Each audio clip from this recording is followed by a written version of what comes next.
memo public.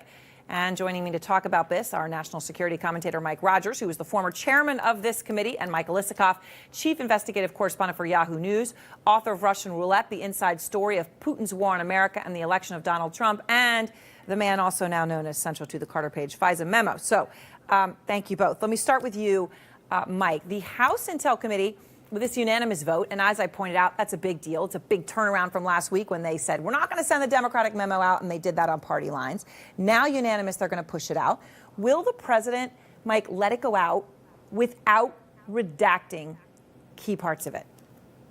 Well, I mean, that really does depend on what's in it. And if there are sources and methods anywhere in the memo, then those parts will have to be and should be redacted. If not, you know, if these are the same, it's conclusionary statements, a lot like what the Republican memo was a bunch of conclusionary statements, then they should let that out as well. And now we're back to this dueling memo, very politicized, hard to find the truth in all of that. So, Mike, I remember the night before the president okayed the release of the Nunes memo. You told me it's a done deal and we're hours away, and you were completely right. Is it a done deal that he will go ahead with the committee's unanimous vote and release the Schiff memo?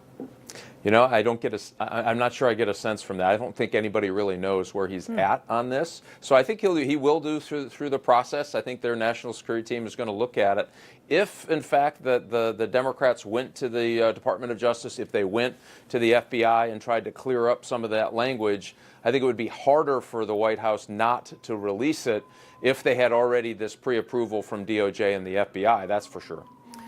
So, you know, Michael, there's this whole back and forth today about whether there's going to be redactions. You know, Schiff has already talked about political redactions is the word that he has used, right? So to basically already put it out there that if there's redactions, it's not for national security, it's all about politics. And then Congressman Lee Zeldin, Republican, said, oh, Schiff purposely loaded this whole memo up with all kinds of sources and methods. So there would be redactions, and then he could try to, you know, cry foul on the situation. What happens here from now, Michael?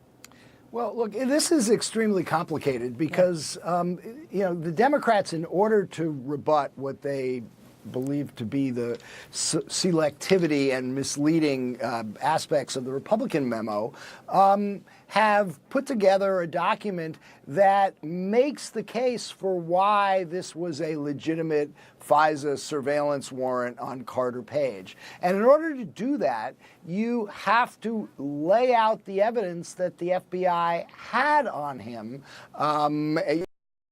You heard Congressman Lieu just a few minutes ago on your show say that there was corroboration that the FBI had for some aspects of what was in the Steele dossier. We haven't seen it. We don't know what it is. But it is a bit problematic to be releasing a memo that tarnishes somebody like Carter Page as a Russian agent when he hasn't been charged with a crime. So, you know, that may sound a bit odd given, you know, that I did the first story that the FBI was investigating Carter Page. But I could see how it could be quite difficult to leave aside the politics of this, release the full Democratic memo if it has all the evidence that the FBI presented to the FISA court. So a crucial question to each of you. First, Mike Rogers. The president says the Russian memo vindicates him, right? His son came out and said it's sweet revenge for the Trump family. The president said it is vindication. But that has caused a backlash, not among Republicans, but among Republicans, including Trey Gowdy, who was basically the person who wrote the Nunes memo. Here are some top Republicans responding to the question, did this memo vindicate the president? Do you agree that it vindicates Trump? I think this is a separate issue. So you don't agree with President Trump when he says this vindicates him in the entire Russia investigation? I don't. I actually don't think it has any impact on the Russia probe for this reason. The memo has no impact on the Russia probe. Not to me it doesn't, and I was pretty integrally involved in the drafting of it. There is a Russia investigation without a dossier. They are standing up to the president, Mike Rogers, loudly and clearly. Well, I mean, with all this shooting going on at Capitol Hill, I mean, I think the real casualty here is going to be the truth. And what's going to happen is now we'll likely get some form of a Democrat memo to have, apparently the chairman of the Intel committee says now they're going to do something on the Secretary of State or Department of State misconduct and release some kind of a memo. It all serves so that the credibility of anything that comes out of the committee now is worthless. Republicans are going to love it, Democrats are going to hate it, or vice versa, depending on what the outcome is. And that casualty of truth is really important. We've already heard from FBI folks saying, hey, this is starting to have an impact. Be careful. You know, it gets to a point where it can get a little bit reckless, and I think we're pretty darn close to that here. Which is a big statement to make. You, as obviously former FBI, member of the FBI yourself and chairman of the very committee that Devin Nunes now chairs. Michael, you are central to the Nunes memo. And as I mentioned with Congressman Lieu earlier in the hour, the memo claims the FISA application for Carter Page cited the dossier written by Christopher Steele and then used your article to corroborate the dossier claims, even though Steele was a crucial source for your article.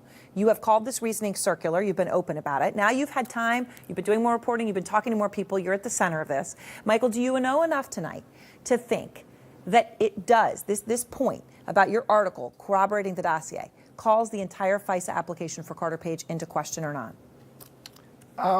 I don't think one can reach that conclusion based on what we know now. We don't know what it is that they cited my article for. My article, if you go back and read it, quotes a lot of different sources, about a lot of different aspects of this. Page's background, his coziness, his sympathy for Putin's positions, some of his business activities. Adam Schiff has said that the aspects, the parts of my article that were cited to the FISA judge did not relate to that which came from the Steele dossier. Now, I haven't seen the FISA application. I'm just hearing dueling sides. I'm reading the Republican memo. I see what Adam Schiff says. Without seeing the actual FISA application, it's very hard to know to what extent there might have been any circular reporting here, if there was. All right. Thank you both very much. And as Mike Rogers says, that puts us in a very dangerous position. The FISA application, by the way, Congresswoman Jackie Speier told me was 50 pages. So we've seen a 3.5-page cherry-picked summary of it.